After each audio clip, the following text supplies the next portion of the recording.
Your son got me pregnant. Excuse me, but I expect you to pay $30,000 as alimony. The phone call at my restaurant caught me off guard. The voice on the other end was a young woman, her tone abrupt and accusatory.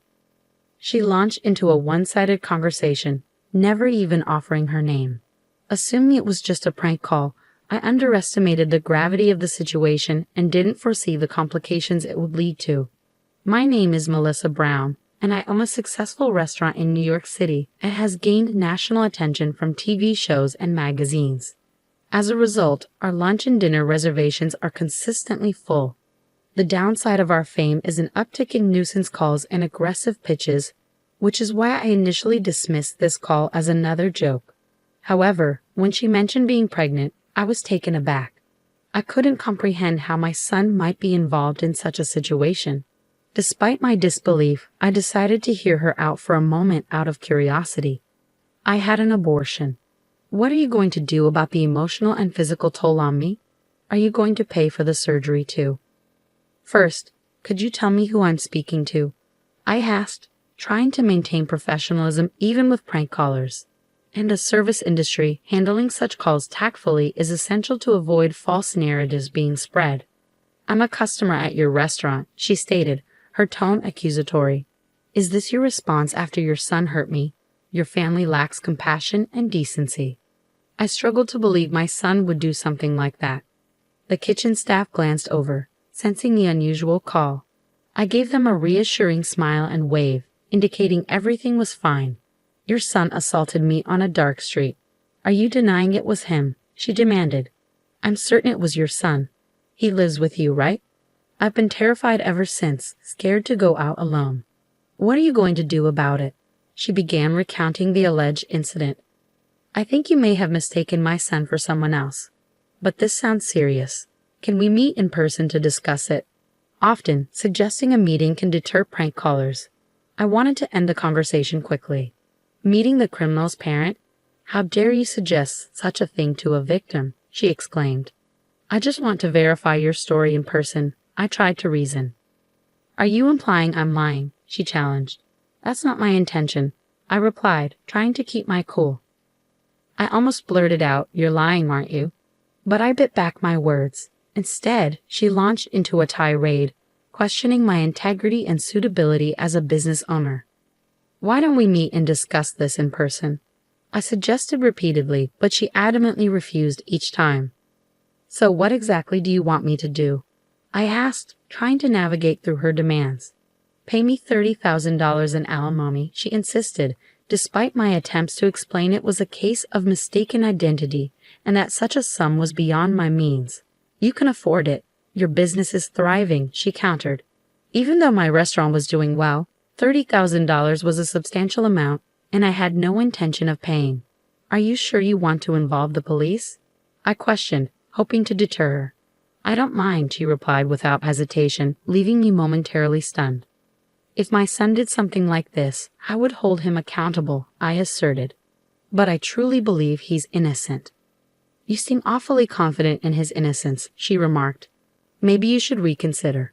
I would reconsider if there was any evidence, I retorted. Do you have any? The line went silent as she seemed to mull over her response. If there's no evidence, I'm ending this call, I declared, attempting to bring the conversation to a close. Wait, she interjected suddenly. If I provide evidence, will you pay the alimony? I might consider it, I conceded reluctantly. Then wait. I'll bring the evidence, she declared before abruptly hanging up.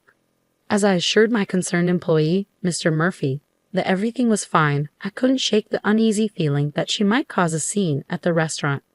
Later, while preparing for dinner service, I had nearly forgotten about the call until Mr. Murphy rushed up to me, his face pale and holding a manila envelope. What's wrong? You don't usually run in the restaurant, I remarked, puzzled. Owner, you need to see this, he said, handing me the envelope. Inside was a letter addressed to Ms. Melissa Brown. I was assaulted and impregnated by your son. Please transfer $30,000 as alimony. The words, written in bold, demanded my attention as I unfolded the letter. Karen Williams, the recipient's name, stared back at me. Mr. Murphy, visibly disturbed, had been the first to glimpse the contents of the unsealed and unsigned letter. "Calm down," I reassured him. "You know my son, don't you?" His relief was palpable, but there was more to the envelope. I reached in and pulled out a pregnancy test. "What's that?" Mr. Murphy inquired, perplexed. The commotion attracted other employees, their expressions a mix of shock and disbelief. Could it truly be the owner's son? Some gave me accusatory glances, but I quickly dispelled any doubts, explaining the situation. I returned the items to my desk and resumed my duties, trying to maintain a sense of normalcy. Days passed without any money being transferred, yet the incident lingered uncomfortably. "This came again, owner," Mr. Murphy announced, holding the manila envelope wearily. "I see. Check the contents and put it away in the usual place," I instructed. Harassing letters had inundated the restaurant's mailbox lately, each one more venomous than the last. "Are you planning to run? Pay up. The owner is the parent of a criminal. Her son got a college girl pregnant and didn't even apologize. She's heartless, cruel, with no sincerity. An irresponsible, overprotective, toxic parent. It's your fault your son turned out that way. Take responsibility. I'll ensure no customers come here. It's for the good of the world, for the good of the people." As the accusations piled up, I couldn't help but feel the weight of each word, a relentless assault on my character and my business. I pondered what could drive customers away from a restaurant, those places where they dare to add that greasy, repulsive thing to the food. Those are sure to lose my business. The comments I was reading escalated steadily, culminating in what seemed like a veiled threat. Thankfully, there hadn't been any claims that such things were happening at our establishment, but the constant fear of being targeted was wearing me down. Amidst this turmoil, I noticed something unusual, an increase in vacant seats during lunch service. The gradual decline in customers was unsettling.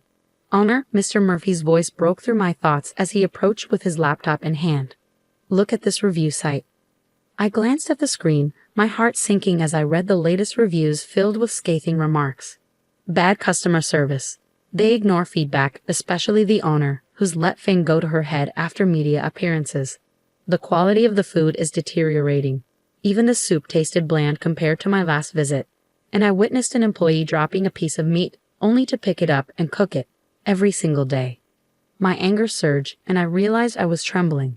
"This is unacceptable," I muttered.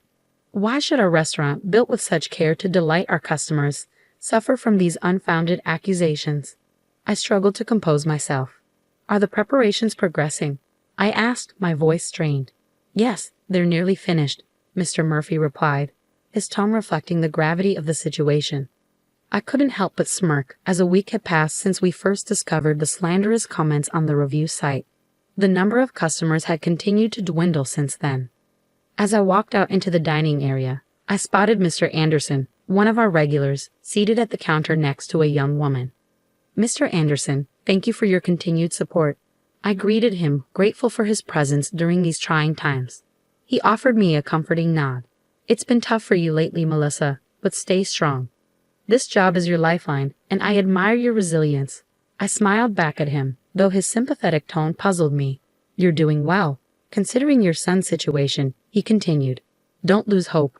We're here for you, and we'll help your son as he makes amends." "What?" I was taken aback, struggling to understand what he meant. I noticed the place is quieter than usual, so I was curious about what was going on.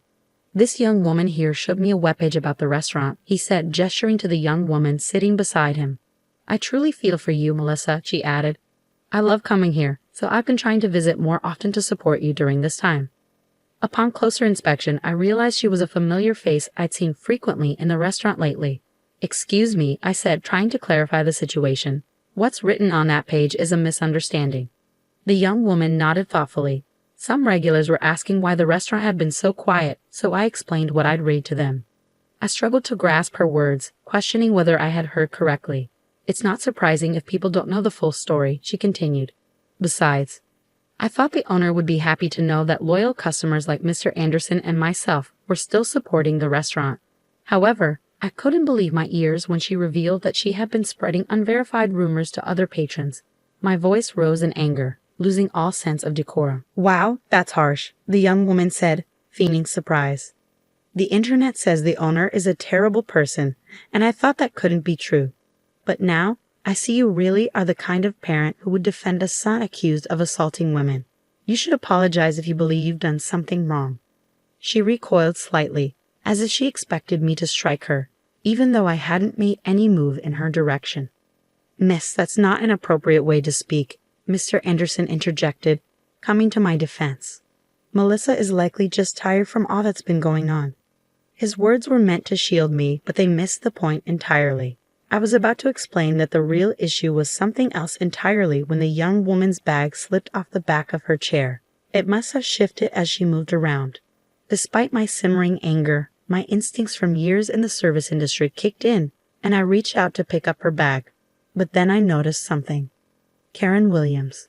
The name written on the student ID card that had fallen out stopped me in my tracks. "No worries, I'll grab it myself," she said quickly, scrambling off her chair to retrieve her bag and ID.